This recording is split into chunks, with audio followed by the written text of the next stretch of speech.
Baja can be your best friend and Baja can be your worst enemy. You know, you do what you got to do, but it's all about overcoming the adversity. NORRA 1000 is like the ultimate adventure and a great race. You're starting at the top of the Baja and racing vintage vehicles all the way down to Cabo over 5 days. So we're doing it in a 1968 Bronco with a single chase truck, and there's a lot that gets left to chance in something like this.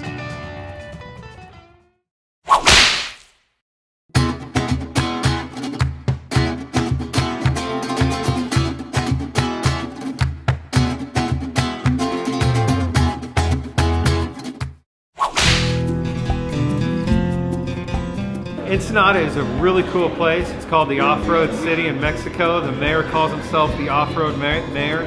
Why? Because this is where so many off-road races start. You have NORRA running out of here. This is where the Baja 1000 starts. This is where the Baja 500 starts. This town has such a great off-road vibe and a really cool place to be, and such a privilege. This is like the entry to Baja. It's cool here, but Baja only gets cooler as you head south. We dealt with some issues today, ones we weren't expecting. A little service on the race truck, which is perfectly fine, but we've had some turbo noise in the chase truck, which of course could, have a drastic effect on our race. So Jake and everybody tore that down, right down to the turbo. We had a look at it. We did some research. We think we're okay, but it's all the little butterflies right before the race. So guys behind me right now are just going through the last plans about where we're going to fuel, where we're coming out on the highway. There's so many layers of logistics in a race like this. So we're right down to the last details right now, and I can't wait to wake up in the morning, get behind the wheel of this thing, and take off out of Ensenada.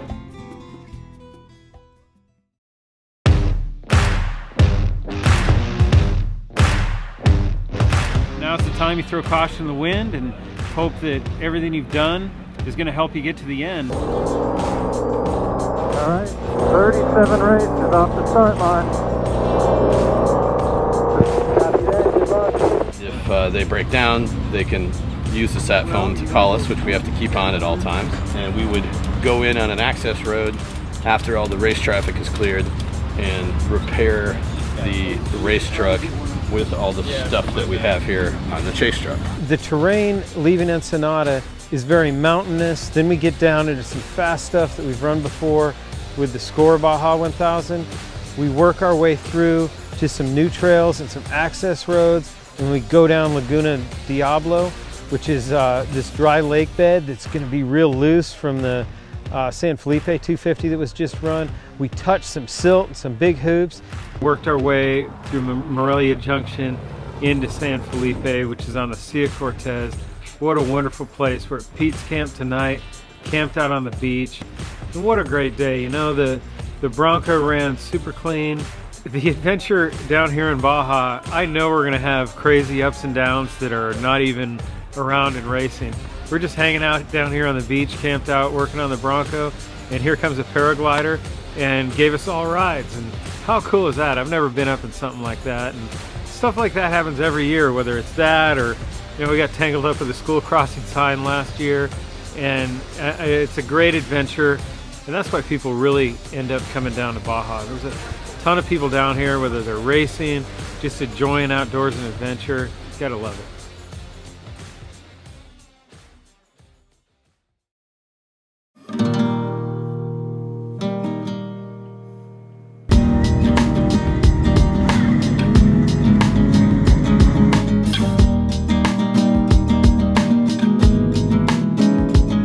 A lot of people see there's a race happening in Baja, but the unseen part of the race is everything that happens in the chase truck and everything that happens throughout the day of the crew working their way down the course to catch the race truck. And the bonds and the friendship that you develop in a race truck, the experience with the locals. Today we gave a little girl a sticker, and she immediately slaps it on her bike. And I'm not gonna lie, it brought a tear to my eye. And every time I come down here, every year that I come down here, there's just one split second where I see something that brings a tear to my eye. So when you're in Baja, the craziest things can happen. I've been coming to Baja for years, been driving vehicles for years. I've never once in my life had a valve stem fail. Today I had 2 valve stems fail, in a period of less than an hour.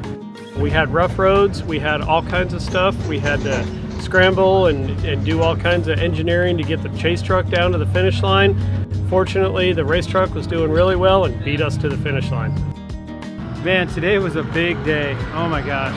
Started off the first special stage and things were haywire with communication between the helmets. Got that sorted out going into the second stage. And Jeremy Hammer, a buddy of ours, he's a few cars ahead of us and he rolls. We're leading our class. What do I do? Do I stop and pull him back over? Well, we stopped and made sure he was all right. And they had the strap out. They know what they're doing. So we were able to yank him back over, buy a little bit of good karma. Karma's a big deal in Baja. You need it. And got down through Kellenway Wash. There's a lot of mud and water down there.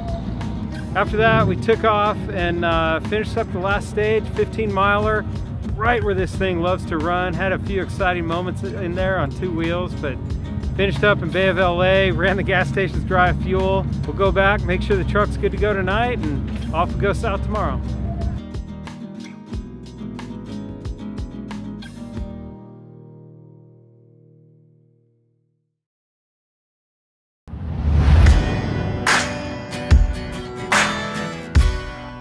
We're up this morning. You get up with the sun as it pokes up around 6 a.m. and getting the truck ready for another great day. Today's like a marathon day, so you know, get all the adrenaline out, and today we got to drive slow, smart, make sure we have no problems. There are two stages that are 170 plus miles, and you know, we have a problem out there, and it's gonna really cost us, because not only is it getting the truck out of there, but it's catching up with the rally that's heading a long way today. So today's the one that counts. My job is to make sure that that race car gets to the finish line. And there's stages here that are 170 miles plus, and I don't even get to see the car, let alone have radio contact or anything. And normally I watch the car on the track all day long, and then it comes back after 10 or 15 laps, and I get to service it and make sure it's not gonna break. Where out here is it's the $2 bolt that's gonna break that you don't check. It's not the transmission or the engine that's gonna go. It's that little thing you didn't check that is the race ender for you. We had two stages over 170 miles. I ran the first one, Roger ran the second one. First one full of dust, huge silt beds in there. We threaded the needle. We probably passed 15 cars in that silt bed. Really felt great, like this Bronco's running great out there. Four-wheel drive didn't hurt in that situation. Did real well on the first stage, got into the second one. It's really remote, a lot of rock.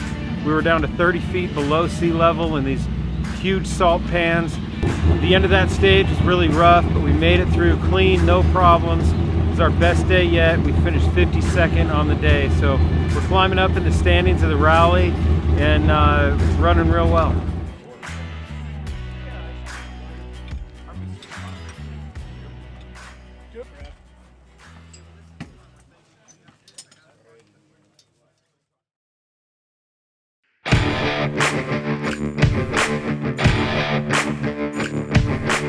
Day 4 of NORRA is Loreto to La Paz. We start by going up past the San Javier Mission, a bunch of water crossings. I had the first stage with Mark, and it was a dusty stage. You know, we're running in dust. It's really hard to see. It's hard to know what's going on in the car. Navigation is real critical. We had a transit section, ran in, got some fuel. Brad and Kyle jumped in the truck. When you're in the race car and you're shouting out commands about turning left and watching out for cattle crossings, and watching out for cattle for that matter, and speed zones, and you can't think of anything else. Your brain has to be 100% perfectly, totally fixated and involved in what you're working on. If not, everything will go south. It's a great way to disconnect. We then run a bunch of rural agricultural roads, very high speed, a lot of speed zones and villages that you're coming through. And finally, we take off on a big loop, very critical not to break the truck there. A lot of rocks, working through beautiful canyons. Then you hit the really rough, rocky part, and you're doing 3 miles an hour crawling over rocks and just waiting for it to end. And then you come over and you just see the Sea of Cortez and La Paz, and it's phenomenal. The views and the scenery are incredible down here.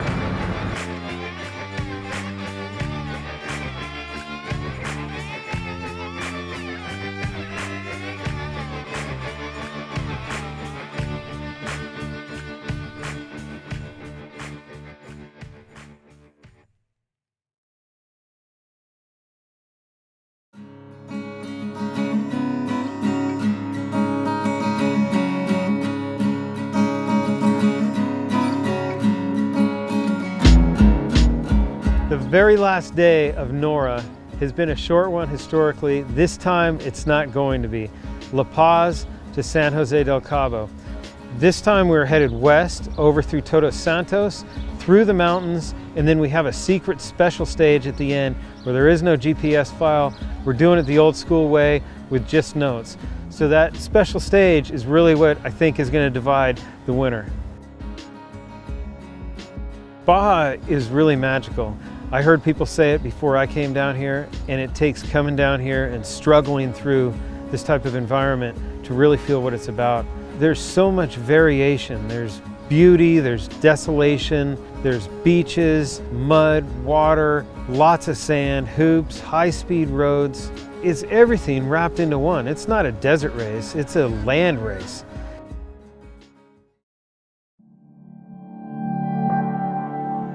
One thing we haven't talked about much is where we're running in this rally. Well, we've had the lead the whole time. We want to win, obviously, so we're kind of trying to play it smart, and all that can change in the blink of an eye if you break the truck.